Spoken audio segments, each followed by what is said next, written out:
Kliff, your quarterback of the future, Jed Duffy's gotten a lot of pub. Even though you don't expect him to play this year, what does it do having him on campus already, kind of already being that leader? That's great. He's a very talented young man, under-recruited, I think, in my opinion, can do it all, can extend plays, has a great arm, not as tall as most of the experts like, but he's 6 foot and can really fly. I think we timed him at 4.4 out here. So to have him come in, you got to have 3 these days. You saw that with Baylor this past year, and even 4. So to have him come in and learn that much this spring, be more prepared for fall camp is going to be great for our team. Kliff, how high on the list do you put just guys who love football, eat, breathe, sleep it? You know what I mean? And where in this class do you kind of see that?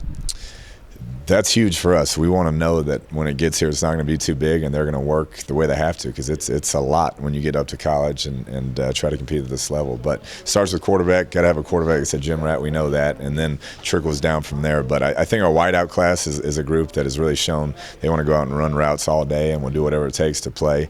And then offensive line, I think it's a group of grinders, hard workers, all have great GPAs, and all good young men.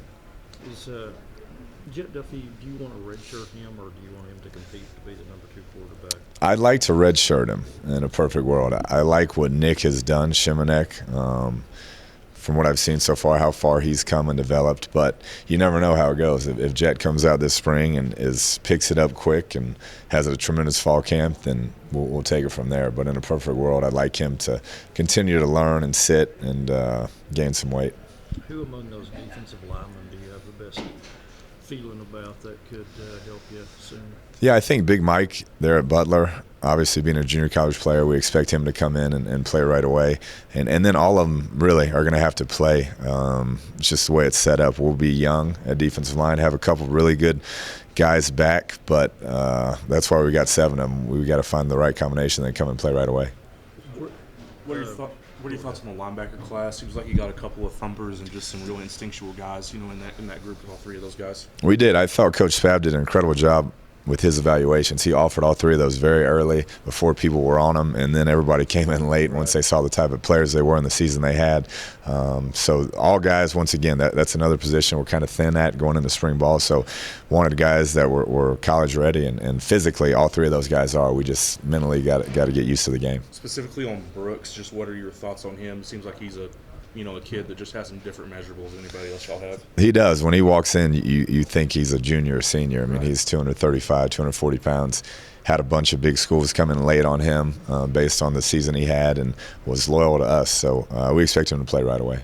Obviously, the recruiting process is 2-3 years in the making. Sometimes going into your 4th year, how much more fluid or smooth can the recruiting process become now that you've laid a foundation for this person?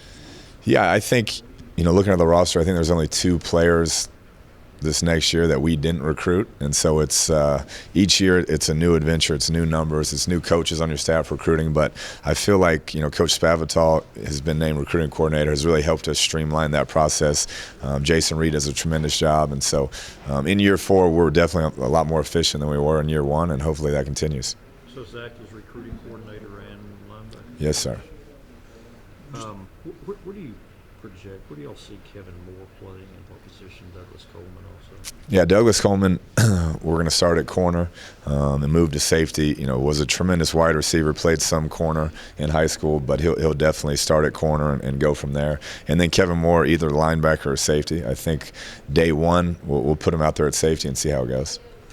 Who's maybe a kid or 2 in this class that you think kind of flew under the radar, that maybe a lot of people don't know who they are, that you think might have a chance to really kind of make something of themselves? Yeah, I think a lot of them really, but I think in offensive lineman Bailey Smith didn't get much pub, didn't get much hype. He's a young kid, 17 years old, had a 4.0 GPA. When you watch his film, it's tremendous. He's 6'5", 300 pounds, and I think he's going to grow into a heck of a player for us. Do you think a guy like Houston Miller, Noah Jones could have similar type impact of what Braden Fehoko had this time last year? I hope so. With Braden, he was here that spring semester, which really helped him. But both physically will come in and have a chance to play with their size and their speed and the way they work. But I really think Braden having that extra semester helped him a lot. How did y'all transition when you get some new coaches in? just on the recruiting trail? Yeah, we just tried to get them in certain areas that needed to be hit and get them into different homes. Obviously, Coach DeLuke having some Louisiana ties, we got him with some of those Louisiana players. And Coach Patrick being from Dallas, got him around all those D linemen in that area. So we just kind of fit in where they needed to go and took it from there. All your corners are at least 6 foot this year, so what's it been like kind of finally getting some guys that like Coach Gibbs kind of the mold of kind of what he wants for corners? Yeah, it's been great. He's talked about length at DB since he's got here, and he went out and targeted some guys that have that, and all over 6 foot, all can run, all are physical, and so we like that class. Just out of curiosity, are there any other guys out there that could still be signing national letter of intent today, or is it? That's it for today. We saved a spot or two for down the road for transfers, which we always do, but not sure how that'll play out.